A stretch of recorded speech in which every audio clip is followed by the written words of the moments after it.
स्वागत है आपका संवाद न्यूज इंटरनेशनल पर और मैं हूं संकेत चतुर्वेदी। कहा गया है धर्मो रक्षति ही रक्षतः, अर्थात जो व्यक्ति धर्म की रक्षा करता है धर्म उसकी रक्षा करता है। मैं कुछ प्रश्न एक फिल्म के बारे में लेकर के आपके सामने प्रस्तुत हूं। एक फिल्म है तांडव। कुछ इसी प्रकार की फिल्म बनी थी पीके, और वैसा ही एक स्टैंड अप कॉमेडियन है मुनव्वर फारूकी।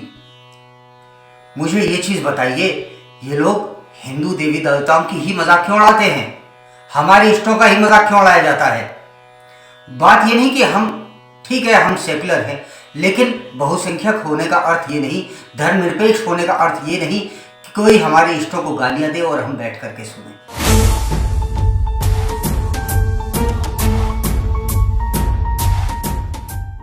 भोलेनाथ प्रभु, ये राम जी के फॉलोअर दिन भर दिन सोशल मीडिया में बढ़ते ही जा रहे हैं। तो फिल्म तांडव आपके सामने साक्ष्य बन के खड़ी है। साक्ष्य इस बात का कि हिंदुओं की भावनाओं को कोई भी शांति दूत कभी भी ठेस पहुंचा सकता है। जिन लोगों की यादें धुंधली हो गई हों उन्हें हम पीके और मुनव्वर फारूकी जैसे स्तरहीन लोगों की याद दिलाते चलें। तांडव में शिव जी का उपहास बनाया जाता है, पीके में भी कुछ ऐसा ही था। बनाने वालों को भारत में डर लगता है। ये पूरा मुल्क समाज डरा हुआ है।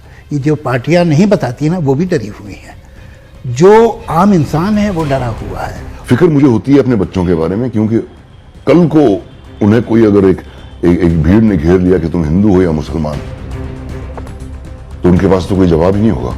Statement for Kiran to make to me. She fears for her child. She fears for what the atmosphere around us will be. She feels scared to open the newspapers every day. सनातन धर्म विश्व के सबसे पुराने और सबसे बड़े धर्मों में से एक है। याद दिलाना चाहता हूँ, हमारे देवी देवताओं के ऊपर की गई टिप्पणी से हमारी भावनाएं आहत होती हैं। साथ ही यह प्रश्न भी करता हूँ कि अभिव्यक्ति की आज़ादी की कोई मर्यादा भी होती है? चलिए मुनव्वर फारूकी से शुरू करते हैं। कहने को तो यह कॉमेडियन है, मगर सीता जी के ऊपर की गई इसकी टिप्पणी को इस कदर वाहियात कहा जा सकता है कि हम आपको इसे सुना भी नहीं सकते।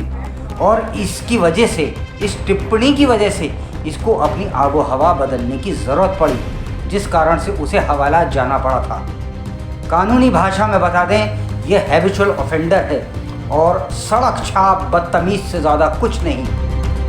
अब बात क्योंकि आदतन अपराधी की निकली है, तो हम आपको कुत्ते और उसकी पूंछ की याद दिला देते हैं। पर अलग अलग व्यक्तियों से हो रही एक सी गलती से शायद ये लगता है कि मानो दाल ही काली हो। स्पष्ट कर दें कि हम इन लोगों के स्तर तक नहीं गिरना चाहते, पर आदर सहित संवाद न्यूज़ इंटरनेशनल न्याय की देवी के समक्ष ये प्रश्न प्रस्तुत करना चाहता है कि धर्मनिरपेक्षता क्या है? धर्मनिरपेक्षता का अर्थ बहुसंख्यकों के इष्टों की बेइज्जती करना है? क्या अभिव्यक्ति की आज़ादी की कोई मर्यादा होती है? क्या ईश निंदा सिर्फ कुछ मजहबों और विशेष धर्म पर लागू होती है? अगर वसुदैव कुटुंबकम है तो अल्पसंख्यक कौन है? अगर मुर्दों को कब्रिस्तान में गाड़ा जाता है तो मज़ार बीच सड़क पर कैसे आ जाती है? फारूकी, कभी अपने धर्म के ऊपर भी सुनाओ ताकि हम भी हंस लिया करें यार।